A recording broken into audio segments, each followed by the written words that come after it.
Hello students, आज हम लोग कर रहे हैं क्वेश्चन नंबर 6। ठीक है, क्लास 10th का एनसीईआरटी क्वेश्चन। चैप्टर का नाम है ट्रिगोनोमेट्री। ठीक है, एक्सरसाइज 8.1 आज पार्ट 2 स्टार्ट हो रहा है। आज हम लोग स्टार्ट कर रहे हैं question number 6। Okay, question number 6 देखिए।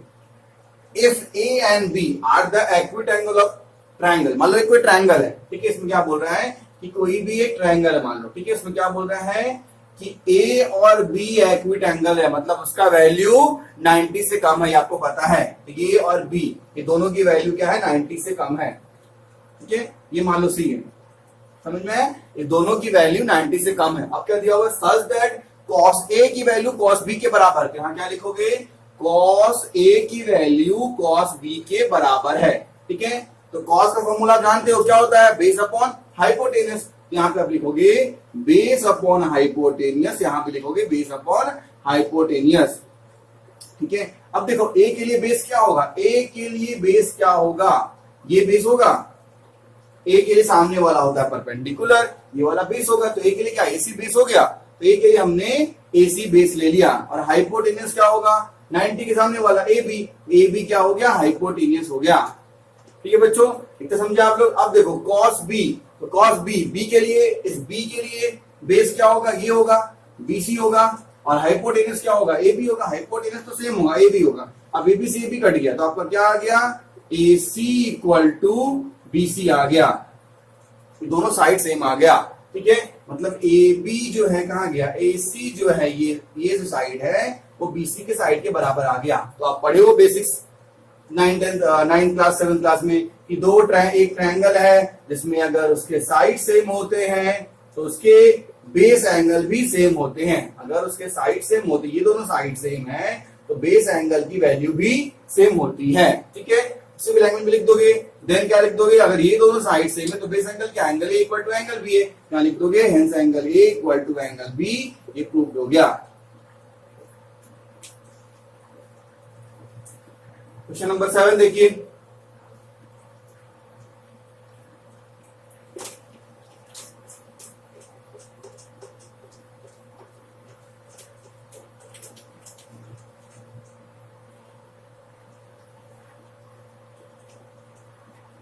Question number 7, if cot theta equal to 7/8, evaluate first में 1 plus sine theta 1 minus sine theta upon 1 plus cos theta और 1 माइनस कॉस थीटा। ये क्वेश्चन है, ठीक है ना, इसकी वैल्यू सॉल्व करना है। ठीक है, तो आप चाहो तो अलग अलग से कॉट की वैल्यू है, इसे साइन निकालो, सब में पुट कर दो, उस तरह से करके भी आंसर आएगा। या आप चाहो तो फॉर्मूला है a plus B into A minus B का फॉर्मूला क्या होता है, A square minus B square. ये पढ़ चुके हम लोग। Same a plus B into A minus B, A square minus B square, यहाँ कॉस है। सिंपल हमने क्या किया, यहाँ पे a plus B into A minus B का फॉर्मूला पुट कर दिया, A square minus B square. ठीक है, अब देखिए,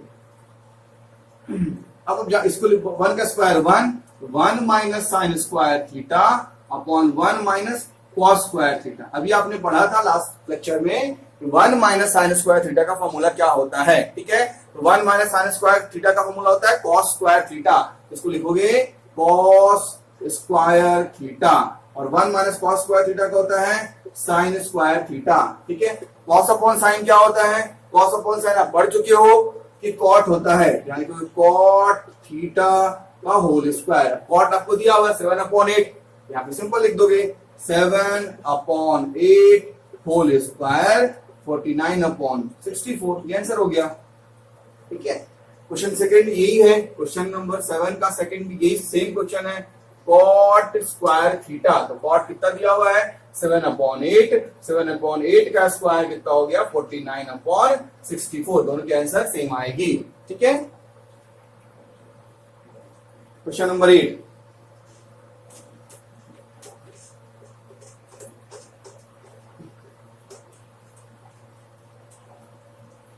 क्वेश्चन नंबर 8 देखिए।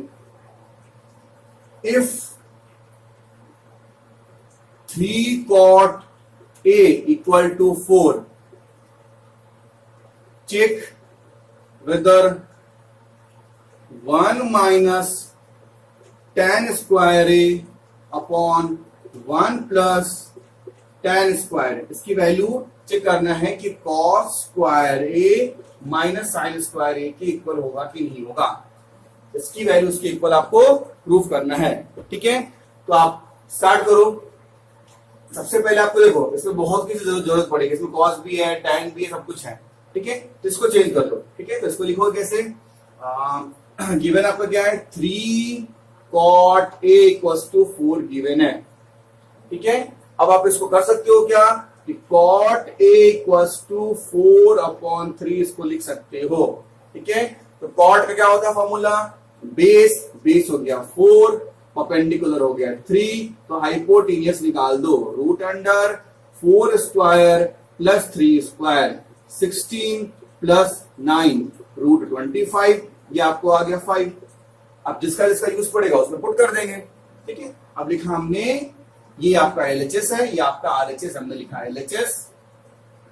अब लिखो उसको 1 minus tan square a upon 1 plus tan square a। ठीक है, अब tan का वैल्यू क्या होती है, tan क्या होती है p अपॉन b, यहां पे लिखोगे p 3 अपॉन 4, यहां लिखोगे 3 upon 4 whole square 1 plus 3 upon 4 whole square. इसको सॉल्व करेंगे। ठीक है, तो लिखेंगे 1 minus 9 upon 16 same 1 plus 9 upon 16। ठीक है बच्चों, इसको सॉल्व करेंगे, इसका एलसीएम लेंगे, आपको आता होगा एलसीएम देने। यहाँ पे जब एलसीएम इसका लोगे तो क्या करोगे, 16 माइनस 9 अपॉन 16 और 16 प्लस 9 अपॉन 16, 16 कट गया। ठीक है, अब क्या हो गया 7 अपॉन 25, आपका LHS की वैल्यू आ गई 7 अपॉन 25। अब चलेंगे RHS में। अब लिखा हमने RHS क्या हो गया, cos square a minus sine square a। cos की वैल्यू क्या होती है, बेस अपॉन हाइपोटेन्यूज। बेस देखो इसमें कौन सा है, बेस कहां पे, बेस तुम्हारा 4 है, हाइपोटेन्यूज 5 है, इसको लिखोगे 4 अपॉन 5 होल स्क्वायर। और साइन क्या होता है, परपेंडिकुलर अपॉन हाइपोटेन्यूज। परपेंडिकुलर कहां पे, यहाँ पे आपका है परपेंडिकुलर 3 अपॉन 5, तो इसको लिखोगे 3 upon 5 whole square 16 upon 25 9 upon 25, आपका हो गया। ठीक है ना, उसका स्क्वायर किए, तो अब इसका एलसीएम दे दो आप, 25 16 माइनस 9 तो 7 अपॉन 25। क्या दोनों सेम आ गया, सेम आ गया। क्या लिखेंगे, LHS equals to RHS।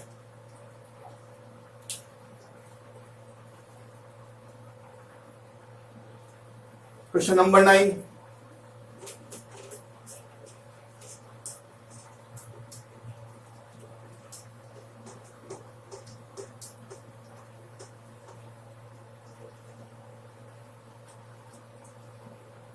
in triangle ABC, right angle at B.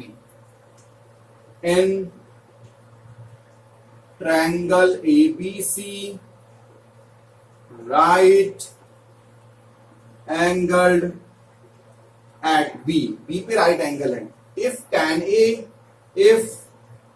tan A equal to 1 upon root 3, find the value of, किसकी वैल्यू निकालनी है, sine A into cos C plus cos A into sine C, इसकी value निकालनी है।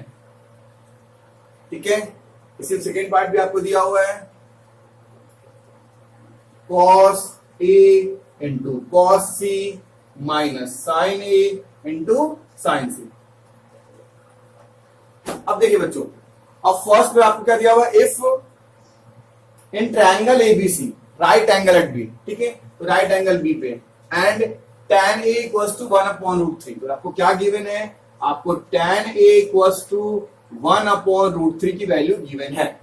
ठीक है, अब tan का फॉर्मूला क्या होता है, परपेंडिकुलर अपॉन बेस। परपेंडिकुलर क्या हो गया 1, बेस क्या हो गया रूट 3, आपको निकालना हाइपोटेनियस। फॉर्मूला क्या हो गया, perpendicular square plus base square, ये हो गया 1 square plus root 3 whole square, then 1 square plus 3√4, ये आपका आ गया 2। ठीक है, अब इसमें वैल्यू पुट करते हैं। देखो इसमें तुम चाहो तो डायग्राम बना लो, ज्यादा तुमको इजी होगा, क्योंकि तुमको यहाँ पे साइन ए कॉस सी अलग अलग है। ठीक है, समझो डायग्राम कैसे बनाओगे। In triangle ABC right angle at B, B पे राइट एंगल है, देखना ध्यान से देखना, बी पे राइट एंगल है, तो ये मान लो ए, ये मान लो सी। अब देखना tan a की वैल्यू 1/√3 है, tan a की वैल्यू 1/√3 है। आप जानते हो कि tan का फॉर्मूला क्या होता है, परपेंडिकुलर अपॉन बेस, मतलब परपेंडिकुलर क्या है 1 है, बेस क्या है √3 है।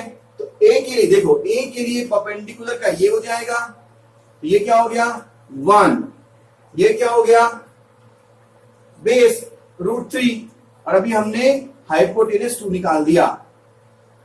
ठीक है, अब आपको इसकी वैल्यू फाइंड आउट करनी है, तो लिखो यहां पे sine A into cos C plus cos A into sine सी।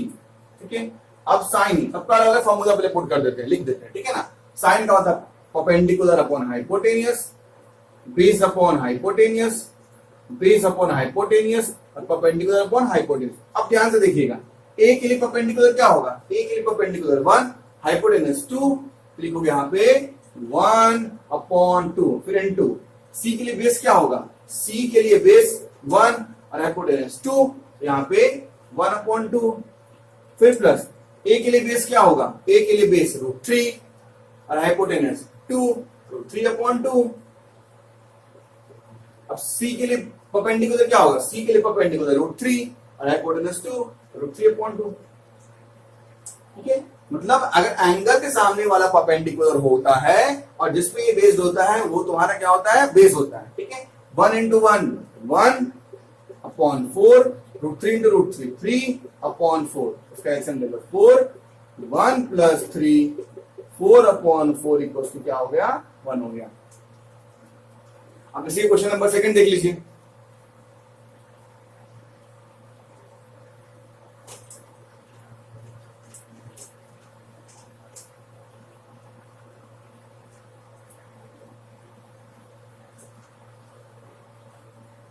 देखिए सेम इसमें वही होगा, तो डायग्राम तो ही बनेगा वहां पे। तो क्या हो जाएगा, ये बी था, ये ए था और ये सी था, ये tan a था। ठीक है, tan a की वैल्यू क्या हो गई 1/√3, इसके आगे हो गई 1/√3, ये हमने निकाल चुका था, ये 2 था, ये निकाल चुके होंगे। ठीक है, अब देखो वो निकालना है। क्वेश्चन क्या है, cos a cos c minus sine a into sine C.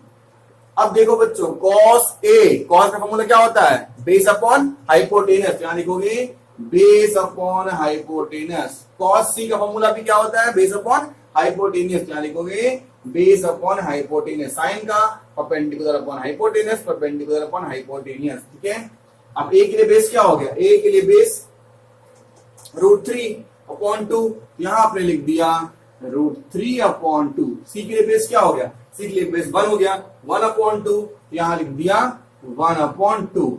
a के लिए बेस क्या हो गया, a के लिए बेस √3 हो गया और हाइपोटेनस 2 हो गया, उसको सेम लिखोगे √3/2। अब c के लिए परपेंडिकुलर क्या हो गया, c के लिए परपेंडिकुलर 3/2, सॉरी c के लिए परपेंडिकुलर, c के लिए परपेंडिकुलर √3/2। कुछ गलत किया हमने यहाँ पे, देखो a के लिए परपेंडिकुलर क्या होगा, a के लिए परपेंडिकुलर 1 यहाँ पे हो जाएगा ना, यहाँ पे मैंने √3, सॉरी यहाँ 1 होगा। ठीक है, अब देखो c के लिए परपेंडिकुलर, c के लिए परपेंडिकुलर क्या होगा √3, यहाँ लिखोगे √3/2। सेम टर्म है, ये टर्म कट जाएगा तो 0 हो गया इसका आंसर। ठीक है,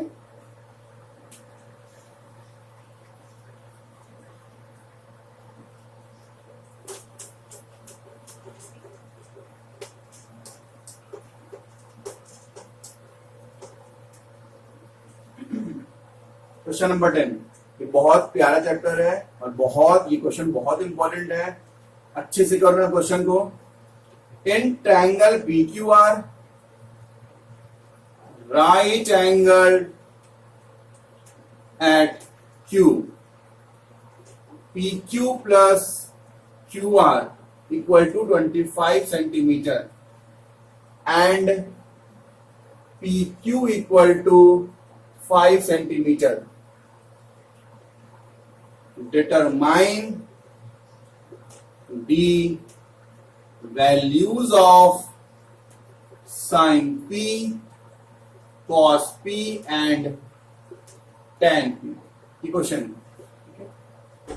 अब देखिए क्वेश्चन बहुत अच्छे से। In triangle ABC right angle at Q, Q पे राइट एंगल है, ठीक है, and P Q plus Q R equal to 25 centimetre, ठीक है। अब जो क्वेश्चन है उसको लिखो कि राइट एंगल किस पे है, क्यू पे है। तो डायग्राम बना लिया हम लोग। एक ट्रायंगल हो गया, राइट एंगल किस पे है, क्यू पे, triangle P Q R. Question भी बोल रहा है ना, in triangle P Q R right angle at Q, ठीक है। अब क्वेश्चन आगे बढ़ो। P Q plus Q R, P Q plus Q R, तो P Q plus Q R, इस दोनों का सम तुमको कितना दिया हुआ है, 25 दिया हुआ है। दोनों का सम मतलब ये प्लस ये, ठीक है, दोनों का सम 25 दिया हुआ है। तो अगर आप इसको x मानोगे तो ये कितना हो जाएगा, दोनों का सम आपको 25 दिया हुआ है, तो एक को आपने x माना तो ये कितना हो जाएगा, पूरा माइनस ये होगा, 25 माइनस x होगा ये। इसको हमने लिखा 25 माइनस x, ठीक है बच्चों। अब आगे देखो, पी क्यू 5 है, पी क्यू दिया, सॉरी कुछ क्वेश्चन गलत है, मैंने लिख दिया। क्वेश्चन आपको दिया, सॉरी पी आर यहाँ पे दिया हुआ, P R plus Q are, ठीक है, P R plus Q are 25 दिया हुआ है। तो हमने मतलब ये पार्ट दिया हुआ आपका, मतलब आपको ये पार्ट आपको दिया हुआ है 25, ठीक है। तो अगर इसको x माने तो ये 25 माइनस x हो जाएगा, ठीक है ना। देखो P R plus Q R, P R plus Q are इसका सम आपको 25 दिया हुआ है, तो ये x माना तो ये कितना हो गया, 25 माइनस x हो गया। अब आपको पी क्यू 5 दिया हुआ है, ठीक है। तो अगर इस तीनों के हेल्प से आपको x की वैल्यू फाइंड आउट हो जाए तो इस दोनों की वैल्यू आपको आ जाएगी। तो हम इसमें क्या करेंगे, पाइथागोरस थ्योरम लगा देंगे, ठीक है ना। तो लगाओ, तो हम जानते हैं in right angle triangle P Q R, इस right angle triangle P Q R में हम जानते हैं कि हाइपोटेनियस मतलब P R square equal to P Q square plus Q R square होता है। तो पी आर कितना है, x है, तो x का square equal to P Q कितना है 5, तो 5 का स्क्वायर प्लस क्यू आर कितना है 25 माइनस x का स्क्वायर हो गया। ये हमने पाइथागोरस थ्योरम पुट कर दिया, ठीक है। अब इसका सॉल्व करो, x square equals to 25, then a plus b का a minus b whole square क्या होता है, a स्क्वायर 25 का स्क्वायर 625, तो a square plus b square minus 2ab। Formula आपको पता है, a माइनस b का होल स्क्वायर मैंने यहाँ पे लगाया, इसको नहीं पता देख लो, a माइनस b का whole square, a square plus b square minus 2ab। तो ये मैंने किया यहाँ पे a square plus b square minus 2ab यहाँ पे हमने पुट किया। अब देखिए x स्क्वायर से x स्क्वायर कट गया, ठीक है। अब ये आपको हो गया 650 माइनस 50x, ठीक है बच्चों। अब ये 650 किस टर्म में है, ये आपको प्लस में है, इधर आके माइनस हो जाएगा। वही हम करो, minus 650 equals to minus 50x, 50 किस चीज में है, इंटू में, इधर आके डिवाइड में जाएगा। 13 x की वैल्यू कितनी हो गई, 13 हो गई, ठीक है। मतलब आपको ये टर्म क्या आ गया, ये टर्म आपको 13 आ गया। ये कितना आ जाएगा, 25 माइनस 13 करो, तो करोगे 25 माइनस 13 12 आएगा, तो ये टर्म आपको कितना आ गया, 25 माइनस 13 12 सेंटीमीटर आ गया, ठीक है। यहाँ चाहो तो लिख भी देना उसको। अब आपको वैल्यू किसकी फाइंड आउट करनी है, देखो साइन पी की, मैं यहाँ पे कर रहा हूं साइन पी का फॉर्मूला क्या होता है, परपेंडिकुलर अपॉन हाइपोटेनियस। ध्यान से देखना, पी कौन है, ये है, इसके परपेंडिकुलर क्या हो गया, ये हो गया 12, हाइपोटेनियस 13 हो गया, इसको लिखोगे 12 अपॉन 13। अब आप करोगे cos p, तो cos p equals to base upon hypotenuse, तो cos p हो गया, cos का क्या होता है, बेस 5 होता है, तो 5 अपॉन 13, तो 5 अपॉन 13 हो गया। अब निकालना आपको tan p, तो tan p का होता है परपेंडिकुलर अपॉन बेस, तो p के लिए परपेंडिकुलर क्या हो गया सामने वाला परपेंडिकुलर होता है 12 अपॉन बेस क्या होगी, ये हो गया 5। ठीक है बच्चों, इस तरह आपका एक्सरसाइज 8.1 पूरा कंप्लीट हो गया। अच्छे से इस टॉपिक को कर लो। Okay, thanks for watching.